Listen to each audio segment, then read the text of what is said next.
May come in sir. ஏன்டா late? Sir தாத்தா செத்துட்டாரு sir. டேய் அழுவாதடா. இல்ல சார், எப்போதுமே அவங்க சார் சாப்பிட்டியான்னு கேட்பாரு. புரியுதுடா. தாத்தா மேல ரொம்ப பாசமா இருந்திருக்க. சரி போய் உட்காரு போ. தண்ணி குடிச்சிட்டு உட்கார்றா.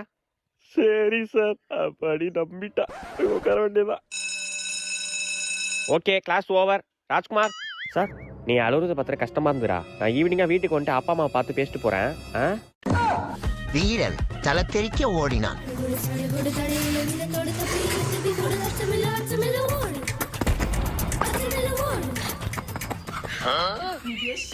தாத்தா தம்பி, ஏன் இவ்வளவு வேகமா ஓடிடுற? நான் இன்னைக்கு ஸ்கூல் லேட்டா போனல தாத்தா. ஆமா லேட்டா போனேன். ஏன் சார் மேல கை வச்சாரா? அடிக்கலாம்ல தாத்தா, ஏன் லேட்டுன்னு கேட்டாரு. நீ என்ன சொன்ன? தாத்தா செத்துட்டாருன்னு சொன்ன தாத்தா. உள்ள போய் உட்கார சொல்லிட்டாரு. அட கிறுக்கு பையன் உள்ள. சரி விடு, அதான் உள்ள போய் உட்கார சொல்லிட்டாரு. அப்புறம் என்ன பிரச்சனை? அது இல்ல தாத்தா, அவர் வீட்டுக்கு வரேன் இருக்காரு. ஓ வீட்டுக்கு வரேன் இருக்காரா? சரி பாட்டி பூஸ்ட்